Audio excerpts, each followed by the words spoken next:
Hello everyone, and most welcome to H819, and we are filming, or I am filming here. I'm by myself presently here in the lovely place of Neafokes, and the sun is just going away around the mountain. And today I would like to mention this with attention. I've been looking through loads of discussions on YouTube and information from neuroscientists, psychologists, philosophers of cognition and cognitive scientists. And it seems to be different approaches, and I think these different approaches come either from what one could broadly say is reality or matter science, pointing outwards, and we have another strand, the other side being more pointing inwards. Loads of the neuroscientists are in that region. They claim that it's important to have attention, to be able to focus your mind, and there is a lot about now concerning stress, anxiety, depression, lack of focus. And I think lack of focus might be one of the most severe things right now, because it is progressing at a scale that is just unfathomable. It is coming on very quick, and of course it leads to a whole lot of troubles and problems without a doubt. And I think that's just the top of it. But think of these two sides, and they are in every instance completely different. Nobody would have any idea of mixing these two. There is no subject that prides itself of being serious that would do such a thing. And I would like to propose that here. Yes, it is something I've been figuring out for a very long time, and I'd say that the only thing to reach what the neuroscientists, the psychologists and therapists, the group from mindfulness, yoga, Chan Buddhism, Thich Nhat Hanh, the Dalai Lama, why also some people coming from the Christian side. We have, even in Christian churches, a trend towards meditation, mindfulness, something that used to be very important within the church, but thanks to different progressions, or whatever you call them, that has changed quite significantly the last decades, I'd say. I think what they're striving for, more attention and more focus, is only achievable by looking into both sides at the same time, however weird that must sound. And if you think this is weird, I'm in complete concordance with you. This is weird. But that's one of the reasons why it's been so important to stick to quantum mechanics all this time, because that's the only exception that could support the view I'm trying to present now. That's the only support there is, and it's a little bit, the buck stops here, as Franklin D. Roosevelt said about the inflation. Buck stops here, no more inflation. It's only quantum mechanics. But I would also say it's not so much only, it's quite massive.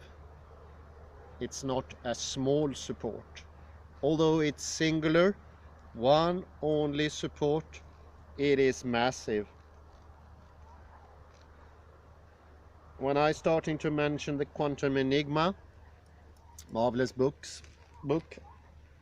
which I can highly recommend to get an introduction into the dilemma of quantum mechanics.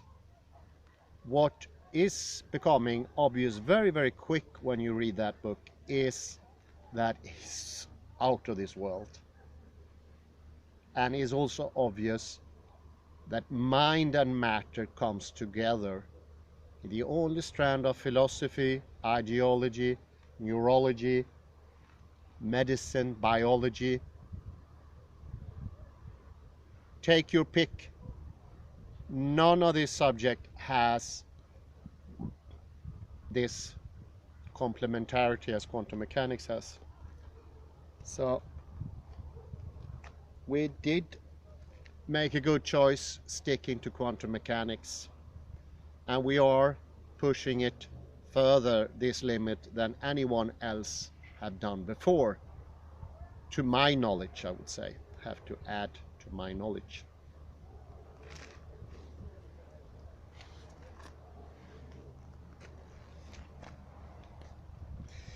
So what is my proposition? Yeah, it's the dissolvement or the loosening up of the perceived, felt and intended division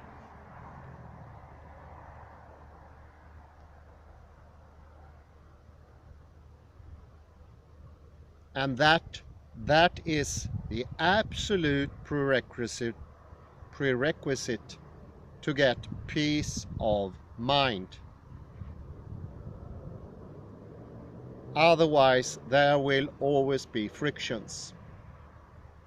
Somewhat, I got this idea from a very small discussion, well, lasted seconds, when we talked about vritti. I contacted once more Ashish Dalela in Bangalore and asked him about vrittis. And I think Henry said something about, well, we need to think of our problems.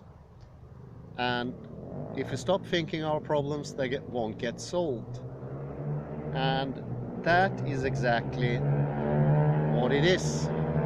Mindfulness will not work as long as there is a division between world and mind. As long as we have this huge divide, we need to worry about things. And we shouldn't stop worrying about them, but we should stop making them worrisome. Say that.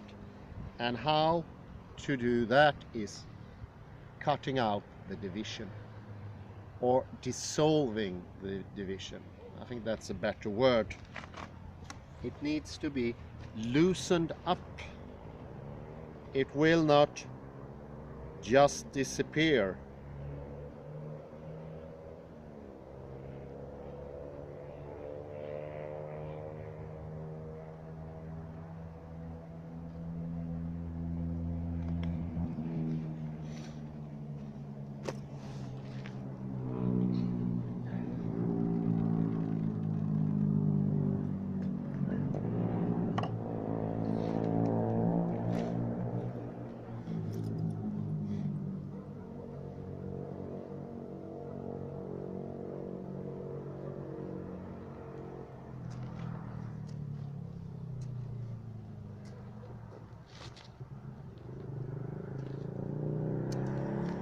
Well, you haven't seen me like this before.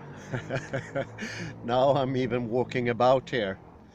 It is a massive thing to ponder about.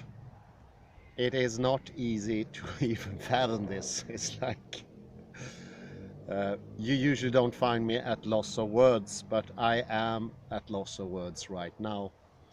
Or maybe a little on the vape will help soothing my mind.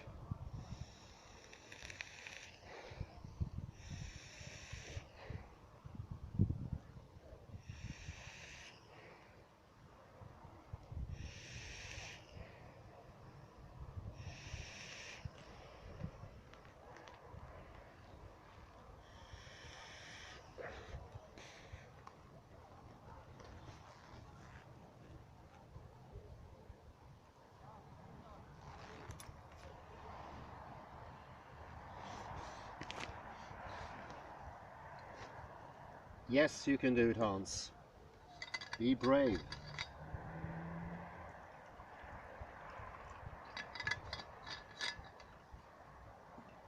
The wonderful drink of Poincaré is going to help me get over the resistance. You can also check that.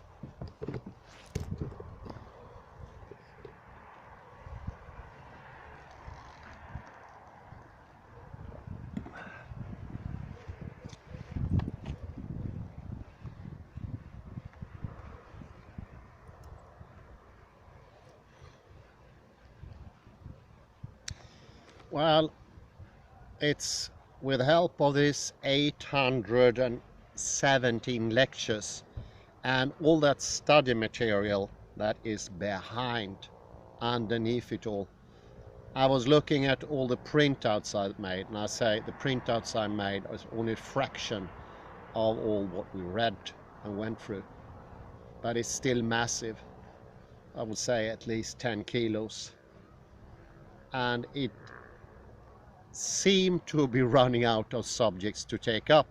Well, areas, I'll say, we are entering in all areas. And I do welcome more areas as well, because it is very helpful. This needs to be attacked from so many different ways. And as always, as I mentioned before, here are no longer any absolutes. I think that illusion has left us. The idea of a correct understanding, a 0 and a 1. 0 for no understanding and a 1 for full understanding. That is in itself a lack of knowledge. Correctness is related to identity. And once more, we have so much help of Rudolf Gachet to show us what the mirror leads us to. And the mirror, listen to this, and Richard A. Lynn's reflective consciousness. It's a reflection. Happy circumstance? Just lucky chance? I wouldn't think so. Everyone is mentioning indirectly or directly that consciousness is a sort of reflection. It reflects something. And this is a very important gestalt to dwell in, because by doing so, we are opening up alleys and pathways and broaden thinking. And the whole idea that attention is something narrowed, an idea I think everyone has. I'm no exception, not at all, but the narrowing of consciousness is what we think is focus. I checked some ADHD sites, and lack of focus is almost always identified as a lack of this sharpening of focus, of cutting out things. I read somebody, a person who can't focus is easily derailed in his or her thinking by outside things or inside things. And I think here we have a problem, and that needs to be opened up. I don't think there is a contradiction in the normal sense between the narrow focus and the big picture. And you can compare the narrow focus to mind and the big picture to the surrounding. By having both, we get both sharpness of mind and an immediate focus that's clear, healthy, perceptible, and informative, while at the same time letting reality come in, the outside.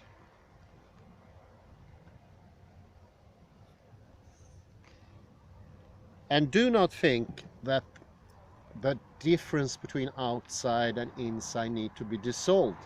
No, it need to be loosened up, and that we can see that they are complementary.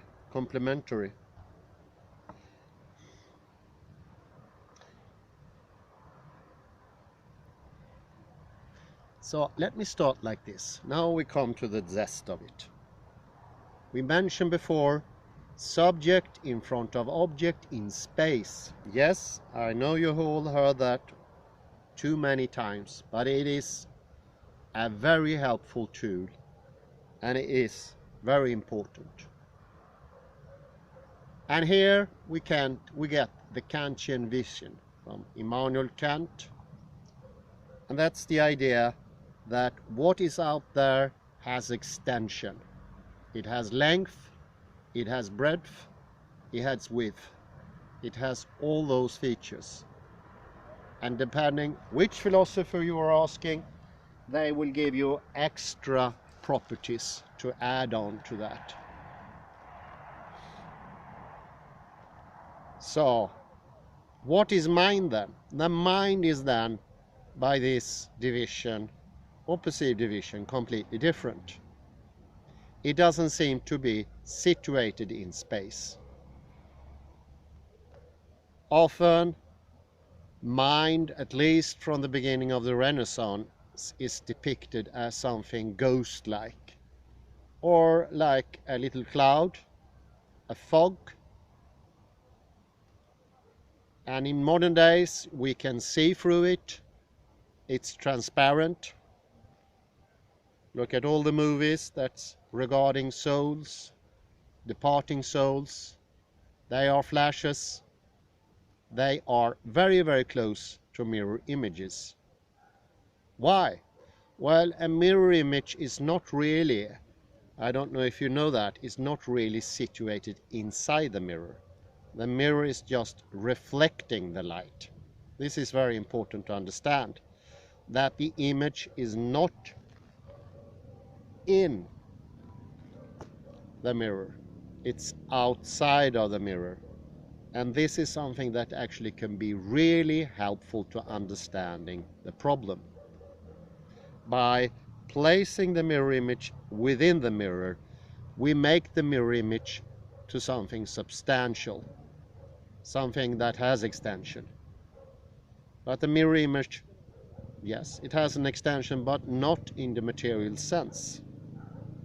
It is floating freely outside the mirror. Try to put your whole head into the mirror and you won't see zilch. It's, one could say, it's in between the mirror and yourself. And you see here how the division is creating all these problems. And when we go to René Descartes, he perceives consciousness to be so different, almost liquid, I get the feeling of. Some sort of liquid that is without substance, without length, breadth, width, and all those attributes. And it's a big nowhere, more or less. And also in his philosophy, it doesn't have any connection at all to the world.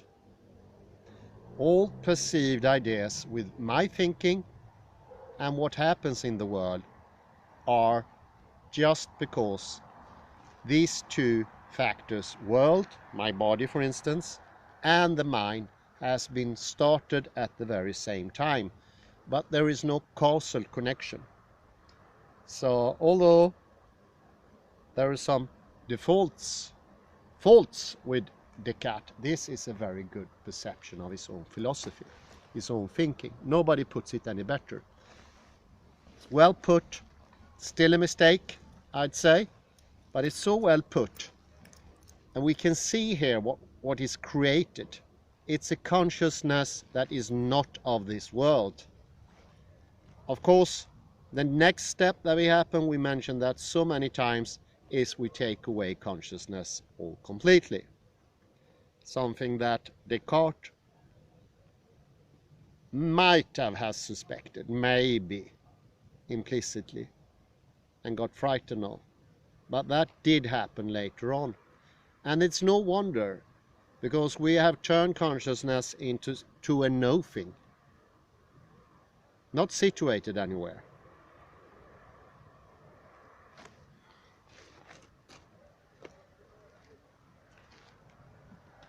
The idea of the soul, of the psyche, is problematic. Oh, excuse me.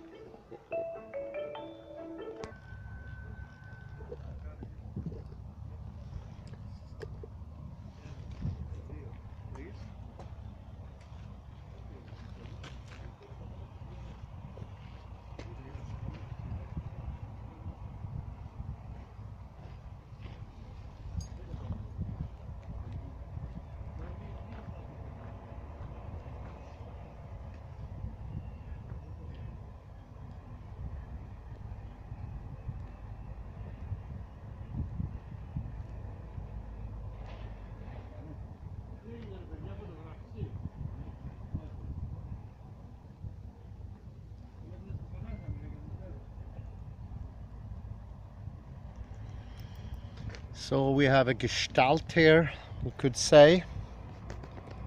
And the gestalt is that mind is something formless. It is like the reflection, situated somewhere and at the same time nowhere. One could call it fluid, liquid, having a foam-like nature but having no extension. I think they all agree from antiquity and onwards that mind does not have any extension whatsoever. It doesn't have breadth, width, length, and also that consciousness, remember this, what Descartes said once more, he's very good at actually pointing out the weirdness. He equalizes himself to his thoughts. So his thoughts is René Descartes. There is an identity here. Once more the mirror comes up, and that means that the thinking is completely uncontrollable. So two factors to make thinking uncontrollable. One is that it doesn't have an extension, you cannot grip it, you cannot force it, you cannot shape it. It doesn't have any substance to it. It's a big no thing in some reasons, some aspects. And it has this uncontrollable energy, does what it wants. No wonder today that most people feel they cannot control their thinking, and even worse, don't even know they have a thinking. It's very hard to imagine how terrible that is, than to even know they have a thinking. They're just thinking directly, habitually, conditioned. And this is something we mentioned before, that today most thinking is directly conditioned without actually reflecting, one could say. It's no reflecting anymore. We just do it directly without thinking, and all of a sudden it's there. Coming from nowhere, just erupting, and it's done. There's no wonder people lose the control. What I'm suggesting is this is the base of the problem. This is why everybody thinks that mind is this reflecting substance somewhere beyond mind. This is why we have the hard problem. That mind is not part of the material. It's absolutely alien to the material. It's different in every category, from every aspect.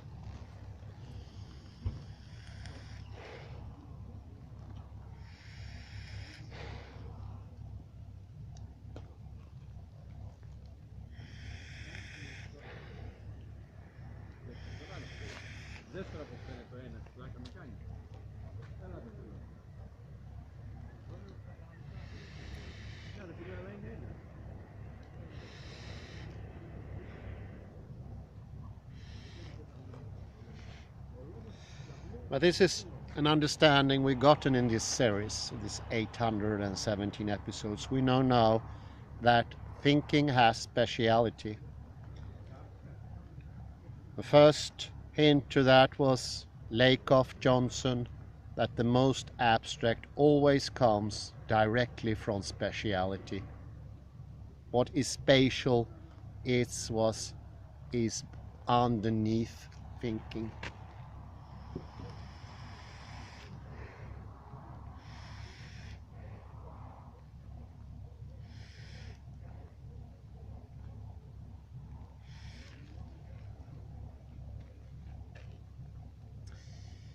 We all remember this. Decontextualization and recontextualization shows clearly that mind has spatial features.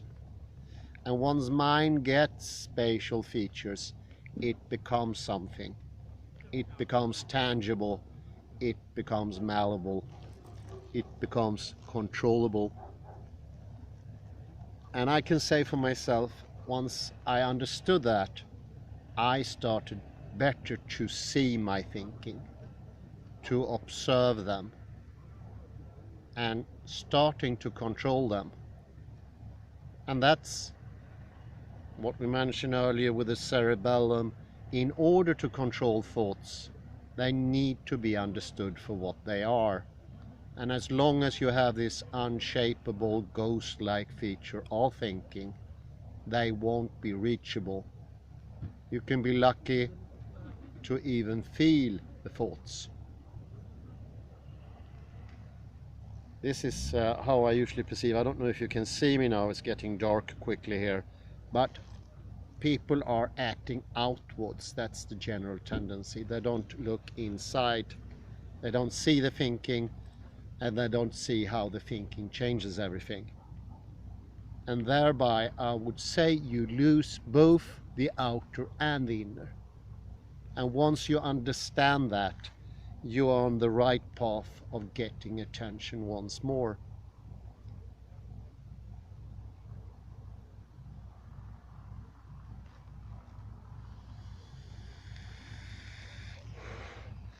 So it's by understanding the spatial,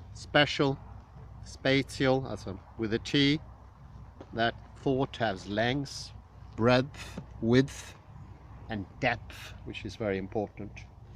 And you see here how the mirror has sort of shapen our perception, how this gestalt is underlying, this unspoken gestalt nobody mentions, that shows that thinking is unreachable, out of bounds, somewhere beyond there. And all of a sudden you become your thinking, and that thinking is habituated. It's no liberty there, there's no freedom. The thinking comes by itself. And as I mentioned the other day of Jeffrey M. Schwartz, that rats that are conditioned for goodies, Twinkies or other treats can also be conditioned to eat things that gives them nausea, pain, displeasure. And I would say that's exactly where we are in modern time. The whole idea with this division, this gestalt, makes our thinking uncontrollable, and they are bound to be displeasurable in the end, because they are forming themselves. Without a control of our thinking, do we have any control of anything? No, we don't. And it's just to say, it's absolutely fair to say, then you will worry, because you have no control whatsoever of your decision, what you will choose in the world, what career, what pathways you will take, how you will formulate anything. Everything is automatic. There is no liberty in the Cartesian duality, none whatsoever. If you just act out all the time, your habitual thoughts will create something that you make yourself automatically, and it's not reality. And I think this criticism, or rather I would call it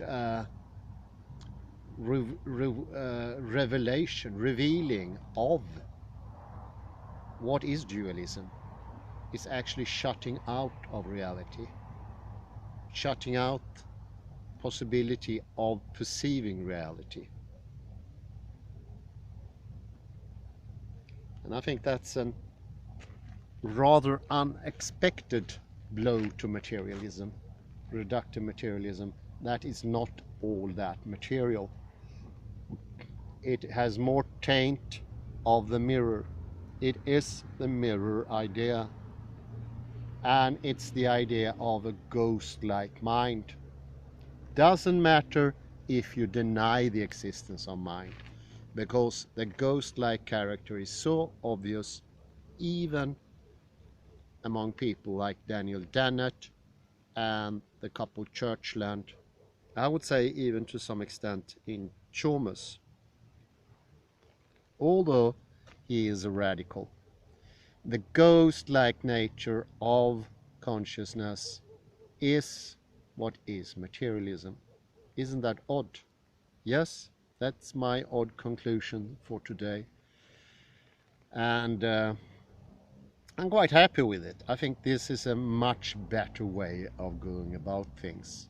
This is bound to lead to a greater success when we delve into this more and more and see what it really is and how it can help us to go further.